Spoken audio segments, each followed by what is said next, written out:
Lotus reality and agro farming వారు premium farm land projects మన పొలం ఫేజ్ 1, 2 మరియు 3 కంప్లీట్ చేసుకొని మన పొలం phase 4 Wasar village at Narayana Khed లో ఆగస్టు 15 ఇండిపెండెన్స్ డే రోజు గ్రాండ్ లాంచ్ చేయడం జరుగుతోంది. లాంచింగ్ మరియు ఇండిపెండెన్స్ డే సందర్భంగా 5 గుంటాస్ ల్యాండ్ అవుట్ రేట్ లో బుక్ చేసుకున్న వారికి ₹1,50,000 డిస్కౌంట్ తో పాటు 2 గ్రాముల గోల్డ్ ఫ్రీగా ఇస్తున్నారు. పూర్తి వివరాలకు సంప్రదించండి. శ్రావణ మాసంలో ఈ యొక్క పోలాల అమావాస్య మనకు వస్తుంది. శ్రావణ అమావాస్యని పోలాల అమావాస్య అంటాం. మరి ఈ అమావాస్య రోజున మామూలుగా అమావాస్య అంటేనే చాలా భయపడతాం. ఇది దక్షిణాయనంలో వచ్చేటటువంటి అమావాస్య కాబట్టి చేతబళ్ళు, చిల్లంగులు ఇవన్నీ కూడా చేయడానికి మంత్రగాళ్ళకి ఎక్కువగా దొరికేటటువంటి అవకాశం. ఈ దక్షిణాయనంలో మహాలయ అమావాస్య అయితే పితృపక్షాలకు మనం ఎలాగైతే ఈ యొక్క పిండాలు, ప్రధానాలు ఇవన్నీ కూడా చేస్తామో రోజు కూడా అలా మొత్తం ఈ శ్రావణ అమావాస్యకి మనం పోలాల అమావాస్య చేస్తాం. పోలాల అమావాస్య చరిత్ర ఏంటండి అంటే, ఒక ఆవిడ ఉండేది, పురాణ కథ చెప్తున్నాను. ఆవిడ పిల్లలు పుడుతున్నారు. ఒక అమావాస్య ఒక సంవత్సరం అవుతుంది. నెక్స్ట్ అమావాస్య వచ్చేసరికి ఆ పిల్లడు చచ్చిపోతారు. ఇలా 5-6 సంతానాలు జరిగేసరికి అందరూ చచ్చిపోతుంటే అర్థం కాక ఆమె ఏం చేస్తుందో ఆ శవాలన్నీ తీసుకెళ్ళి పోచమ్మ తల్లి గుడి, వాళ్ళ ఊర్లో ఉన్న పోచమ్మ తల్లి గుడిలో కింద పాతేస్తుంటే ఇలాగ కొన్ని రోజులు జరిగేసరికి ఆ పోచమ్మ తల్లిని ప్రార్థిస్తూ ఉంటే పోచమ్మ తల్లి ఏం చెప్పింది, నువ్వు ఒక వ్రతం చేశావు, ఆ పోలాల అమావాస్య వ్రతం. ఆ వ్రతంలో చిన్నపిల్లలు అల్లరి చేస్తున్నారని మధ్యలో నువ్వు ప్రసాదం ఇచ్చావు, మడి ఆచారం నువ్వు పాటించలేదు, కాబట్టి నీకేం చేస్తాను నేను, ఈ పిల్లలందరూ కూడా చనిపోవడానికి కారణం అది అని ఎవరైతే వేణుస్వామి చెప్పారని చెప్పేసి ఈ యొక్క పూజలు, యోని పూజలు, తాంత్రిక పూజలు అని చెప్పి మీరంతా కూడా ఈ పూజలు చేశారు. వామాచార, కౌలాచార పూజలు. దానికి నియమ ఆచారాలకు భంగం కలిగేలా చేస్తే ఏమైంది ఇక్కడ ఈ పోలాల అమావాస్య కథలో? అమ్మవారు క్రోధంతో మామూలు మడి ఆచారం మామూలు తప్పితేనే ఊరుకోలేదు, ఆ పిల్లల్ని చంపేస్తుంది. మరి మీ పరిస్థితి ఏంటో ఆలోచించండి. ఆయనలాగా చెప్పేవాళ్ళు కౌలాచారం అని, తర్వాత సమయాచారం అని, తర్వాత దక్షిణాచారం అని, ఈ యొక్క వామాచారం అని ఇవన్నీ చెప్తున్నారు. దక్షిణాచారం పర్వాలేదు, సమయాచారం అవంతా కూడా ఓకే, మిగతావన్నీ కూడా కాపాలికమని ఇవి అని అవని పంచబలులు, పంచమకరాలు చెప్పిన వాళ్ళు ఎవరు ఉండరు మీ కుటుంబాలు ఎగిరిపోతున్నప్పుడు. పేకలు కోసేసి మేకలు రక్తం వేసేసి ఇలాగ విగ్రహంలో దక్షిణకాళి అని ఒకడు, శ్మశానకాళి అని ఒకడు ఇలా వేసేసి రక్తాభిషేకం చేసేస్తున్నట్టు బెల్డప్పులు ఇచ్చి ఫోన్ చేస్తే పోలాల అమావాస్య ఊరిపోదు అమ్మవారి పోచమ్మ తల్లి. కాబట్టి అంతా నాశనమే. ఇలాంటి అవైదిక కర్మలు, ఇలాంటి పూజలు చేసేటటువంటి వాళ్ళకి వంశ నాశనం అయిపోతుంది. ఇందులో సందేహం లేదు, మీ మంచి కోరి నేను చెప్తున్నాను. కాబట్టి పోలాల అమావాస్యలో అప్పుడు మళ్ళీ చక్కగా మడి కట్టుకొని చేయమంటే అప్పుడు ఆ అమ్మాయి చక్కగా చేసిన తర్వాత బ్రహ్మాండంగా మంచిగా పిల్లలు నిలబడ్డారు. ఇది పోలాల అమావాస్య చరిత్ర. ఈ అమావాస్య రోజున మనము ఏం చేయాలి అంటే, మంత్రాలు తీసుకున్నారు చాలామంది. గురుగారు నాది కర్కాటక రాశి, మృగశిర నక్షత్రం, మీకు మీరే చెప్పేస్తున్నారు ఫోన్లో. మరి నేను ఏ మంత్రం చేయాలండి అంటే నువ్వు మంత్రం అడిగేగానే హనుమత్ ప్రత్యంగిరా మంత్రం ఇవ్వండి అంటే నువ్వు మంత్రం అడిగేగానే నేను ఇచ్చేస్తానికి అసలు నీ చరిత్ర ఏంటి, నువ్వు ఎవరు, అసలు దేవుడితో నీకు ఉన్న అనుబంధం ఏంటి, ఏ మంత్రాలు చేసావు అంతకుముందు? ఒకేసారి నాకు ఫోన్ చేసేసి 10th క్లాస్ పాస్ అవ్వకుండా, ఇంటర్ పాస్ అవ్వకుండా MBBSలో సీట్లు చేయాలండి, నాకు ఈ MDలో కావాలండి, ఎంఎస్లో కావాలండి, లేకపోతే ఎంటెక్లో కావాలండి అంటే ఇచ్చేస్తారు ఎవరన్నా? నువ్వు ఏం చేసావు, అసలు ఎన్ని సంవత్సరాలు చేసావు సాధన, ఇవన్నీ చూస్తాం కదా. అలా తర్వాత అడిగితే ఒక ఆవిడ ఏం చెప్పిందంటే, ఏమండి నేను వైజాగ్ నుంచి చేస్తున్నానండి, బాలా త్రిపుర సుందరిను గణేశుడికి చేశానండి, మరి మంత్రం ఎన్ని లక్షలు జరిగిందమ్మా జపం అన్న. అది అలా లెక్క పెట్టుకోవట్లేదండి, నేను మామూలుగా చేసేస్తున్నానండి. అంత అశ్రద్ధ పనికిరాదు. నువ్వు ఒక దాని ఒక దాని మీద నువ్వు నిలబడ్డావంటే నువ్వు ఎన్ని లక్షలు చేస్తావో గురువు అడుగుతున్నప్పుడు ఆ కౌంట్ కూడా చెప్పాలి నువ్వు. అప్పుడే ఆ దేవత మీద నీకు అంత శ్రద్ధ ఉన్నట్టు, అప్పుడే నీకు ఫలిస్తుంది. తర్వాత ఈ కొన్ని కొత్తాలపేటం అని ఒకటి ఉంది, ఆయన సిద్ధేశ్వరానంద భారతి గారు ఆ మంత్రాలు అడుగుతుంటే అందరికీ ఇచ్చేస్తున్నారు, డబ్బులు తీసుకుని ఇస్తున్నారు, ఫ్రీగా ఇస్తున్నారు, ఆశ్రమానికి ఇవ్వండి అని ఏదో రకాలుగా వాళ్ళు 18,000.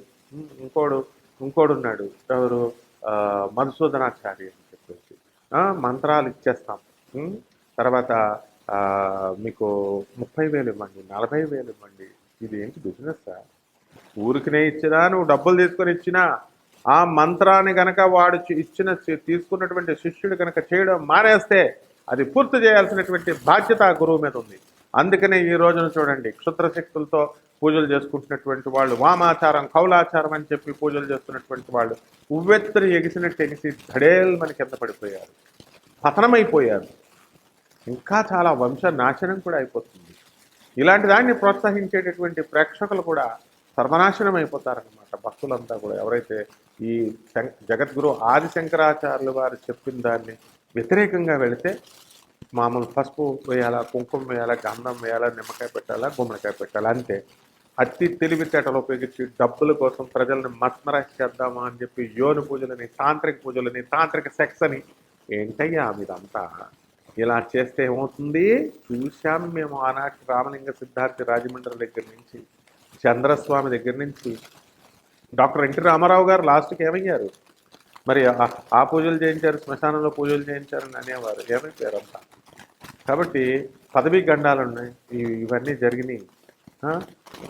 ఈ రకంగా మనకి ఇటువంటి అవైదిక పద్ధతుల్లో పూజలు చేసుకోకూడదు. కానీ మీకు ఈ అమావాస్యకి, ఈ పోలాల అమావాస్యకి అందరికీ కూడా మంత్రగాళ్ళకు అద్భుతమైనటువంటి సమయం. కాబట్టి మీ జుట్టు ఎక్కడ ఇసరకండి, మీ పాత బట్టలు ఎక్కడ వదిలేయకండి, మీ కాలి గోళ్ళు ఎక్కడ వదలకండి.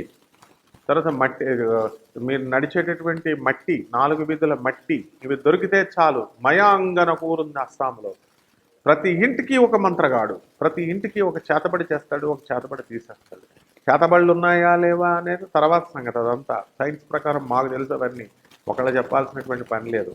ఒక అధర్వణ వేద పండితుడిగా, ఒక ప్రొఫెసర్గా, సైన్స్లో ప్రొఫెసర్గా నాకు తెలుసు అవన్నీ. కాబట్టి ఈ మంత్రాలకి, తంత్రాలకి ఇవన్నీ కూడా ఈ పోలాల అమావాస్య రోజున, ప్రతి అమావాస్యకి కూడా చేస్తారు. దుష్టశక్తులు, ప్రేతశక్తులు, ఇవన్నీ కూడా నీచశక్తులు, ఇవన్నీ కూడా పెట్టరేగిపోతాయి అన్నమాట. ఎవరైతే మరి పూజలు చేస్తున్నారో వీళ్ళంతా కూడా చేతబళ్ళు చేసేటటువంటి వాళ్ళంతా కూడా మరి ఉన్నారు.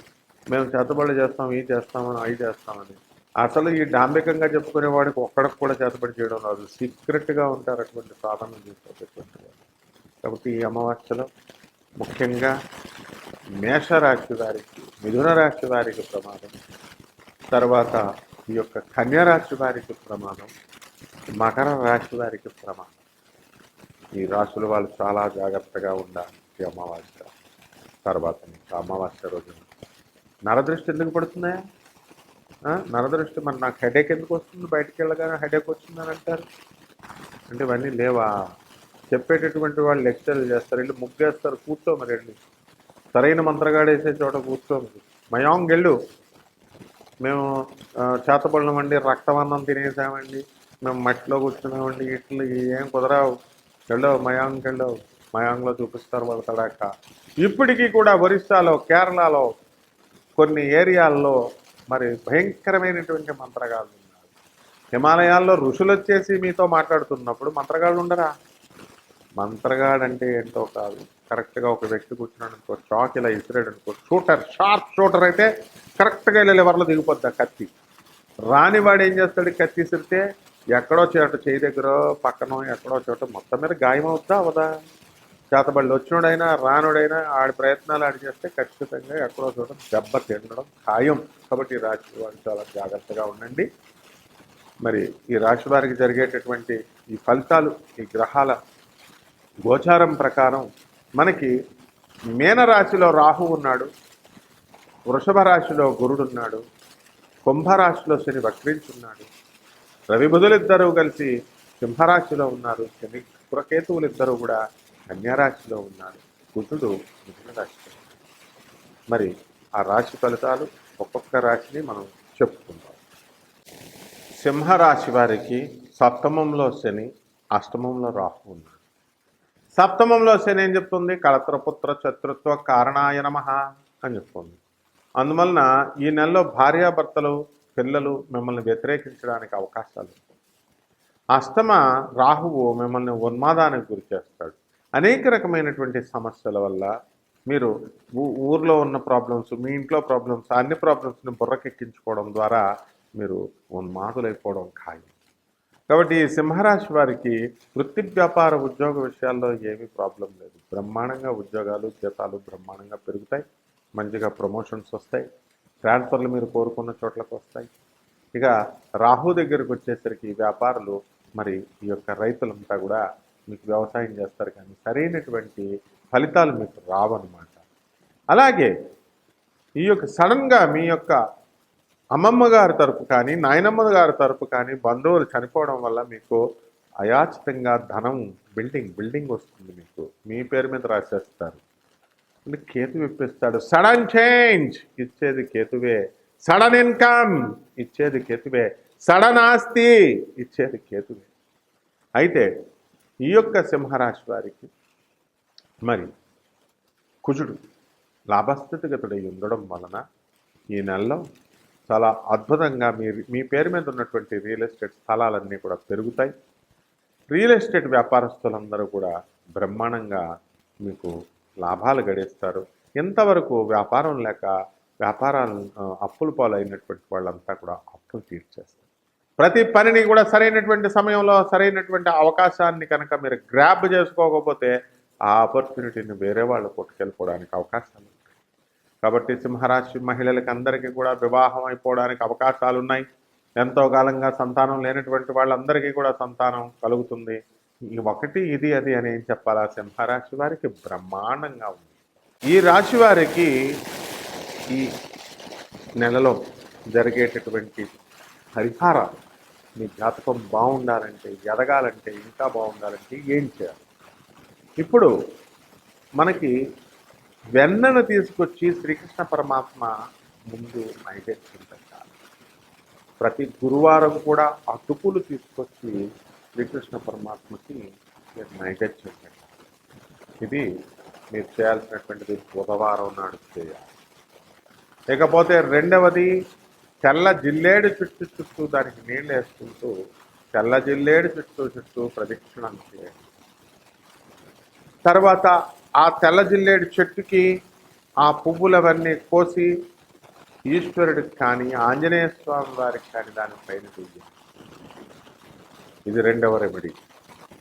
మూడవ రెమెడీ వచ్చేసరికి రావి చెట్టు క్రింద కూర్చోవాలి, దానికి నీళ్లు పోసి ఒక్కొక్క మంత్రాన్ని, మీరు ఏ దేవుడిని అయితే తీసుకున్నారో, ఏ మంత్రాన్ని అయితే తీసుకున్నారో దాన్ని 10,000 సార్లు జపం చేయాలి. ఆ తర్వాత ఈ జపం తర్వాత పసుపు కుంకుమ అక్కడ వేసి దీపం వెలిగించి ఆ ప్రదక్షిణలు మీరు ఎంత ప్రదక్షిణలు చేయాలా? 108 ప్రదక్షిణలు చేయాలి. 108 ప్రదక్షిణలు చేసి పంచదార కానీ, బెల్లం ముక్క కానీ ఏదో ఒకటి నివేదన చేసి, ఇది మూడో రెమెడీ. నాలుగో రెమెడీ వచ్చేసరికి వినాయక చవితి మనకు వచ్చింది.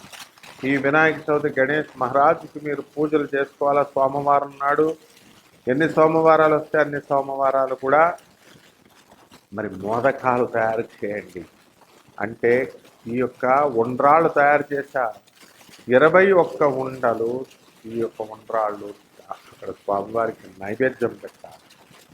తర్వాత కాకులకి మీరు ఈ ఉండ్రాళ్ళని నివేదన చేయాలి. అంటే కాకులకి తినిపించాలి. అక్కడ పెట్టేసి కాకులు తింటారు. అప్పుడు మీ యొక్క శని దోషం పోతుంది రాశి వారి. అలాగే ఈ నవగ్రహాల చుట్టూ తిరగాలి. నవగ్రహాల చుట్టూ తిరుగుతూ మరి మీరేం చేయాలా? ఓం శనేశ్వరాయ నమః అనేటటువంటి మహామంత్రంతో, జగద్గురువు శనీశ్వరుడు అనేటటువంటి భావనతో మీరు ఆ శనీశ్వరుడి మీద శనివారం నాడు అభిషేకం చేయాలి. ఏ పంతులు అవసరం లేదు, మీరే చెయ్యండి. అలాగే ఈ యాంత్రికంగా లేదా ఏదో సరదాగా గుడికి వెళ్ళినట్టు వెళితే నవగ్రహాలు పట్టేసుకుంటాయి మిమ్మల్ని.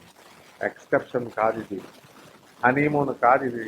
నవగ్రహాలతో శని అభిషేకం చేసిన తర్వాత కాళ్ళు కడుక్కోమని చెప్తున్నారు పంతుళ్ళు. వాళ్ళని పట్టుకోదు, మిమ్మల్ని పట్టుకుంటుంది శనీశ్వరుడు. శనీశ్వరుడు ఒక్కసారి పట్టుకుంటే చాలు, పెళ్ళ వదిలేస్తుంది. కలత్రపుత్ర శత్రుత్వ కారణాయ నమః అన్నాడు. పెళ్ళం రివర్స్ అయిపోద్ది, పిల్లలు రివర్స్ అయిపోతారు. మరి ఇది శని యొక్క ప్రభావం. శనీశ్వరుని చూసి మీరెవరు భయపడటానికి? సకల దేవతలు పారిపోతారు భయపడి శనీశ్వరుడు వస్తుంటే. విష్ణుమూర్తి చెట్టు చాటును దాక్కున్నాడు, శివుడు త్వరలో దాక్కున్నాడు, బ్రహ్మదేవుడు ఎక్కడో చెరువు పక్కన దాక్కున్నాడు. ఇంద్రాది ఇటువంటి చిన్న చిన్న దేవతలంతా కూడా పారిపోతారు, అష్టదిక్పాలకులు, మిగతా గ్రహాలన్నీ. అది జగద్గురువైనటువంటి శనీశ్వరుడి మహిమ. ఎవరినైతే శనీశ్వరుడు అనుగ్రహిస్తాడో వాళ్ళు అపార కుబేరులు అవుతారు. Food fats fertilizer Sushil Goenka managing director. ఉదాహరణ గూగుల్ చేసుకోండి, చూసుకోండి. నా ఫ్రెండ్ అతను, ముఖేష్ అంబానీ కజిన్ అతను. కౌడు ఫ్యాక్టరీ రన్ చేసి ఆ స్థాయి నుంచి ఏ స్థాయికి వెళ్ళిపోయాడు. ఇలా ప్రమాణాలు చెప్పమనండి ఎవరైతే చెప్తారో శనీశ్వరుడి గురించి. నీళ్ళు కడుక్కోవాలా, బట్టలు వదిలేయాలా, స్నానం చేసేసి ఆ బట్టలు అక్కడ వదిలేయాలా? శనీశ్వరుడు అంటరానోడు అనుకుంటున్నారా మీరు? ఎవరు వాళ్ళు చెప్పింది?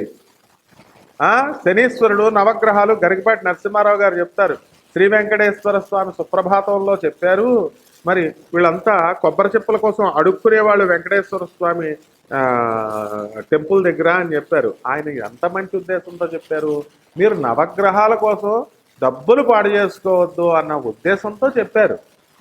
అంతేగాని ఆయనకు తెలియదు ఆ నవగ్రహాలు ఒక్కసారి పట్టుకుంటే గరికపాటి నరసింహారావు గారు కాదు, టీవీ మహామూర్తి కానీ, మరి ఎవరైనా సరే చాగంటి కోటేశ్వరరావు గారు కానీ ఎవరైనా సరే వెళ్ళిపోతారు, మొత్తం దేవతలే పట్టేసుకుంటాడు.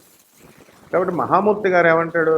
ఈ నవగ్రహాలే లేవు, రాహుకేతువులే లేవు, ఈ గ్రహాలే లేవు, మరి ఇవన్నీ వెంకటేశ్వర స్వామి గుడి దగ్గర అడుక్కునేటటువంటి చెప్పలు అడుక్కుంటారని గరికపాటి నరసింహారావు గారు చెప్పారని చెప్తారు. అప్పుడైనా అలా చెప్పే శనీశ్వరుడు పట్టేసుకుంటాడు, అందరూ డౌట్ లేదు. కాబట్టి ఈ భక్తులంతా కూడా ఈ రాశి వారు శనీశ్వరుడికి చక్కగా నవగ్రహాలకి శనీశ్వరుడికి అభిషేకం చేసుకున్న తర్వాత కాళ్ళు నూనె అక్కడ పడితే కడుక్కోండి అంతే. అలాగే స్నానం చేయాలనుకుంటే చేయండి అంతేగాని శని దోషం పోతుంది, నెగిటివ్ వైబ్రేషన్ పోతుంది. శనీశ్వరుడు నెగిటివ్ వైబ్రేషన్ ఇస్తాడా మీకు? మీరు నెగిటివ్ వైబ్రేషన్ ఉంటే శనీశ్వరుడికి అభిషేకం చేసిన వెంటనే అక్కడ పోయిందంటే మళ్ళీ మీరు స్నానం చేసి సపరేట్గా మళ్ళీ మీరు బట్టలు అక్కడ వదిలేసి మీ ముష్టి బట్టలు ఎవరికి కావాలా?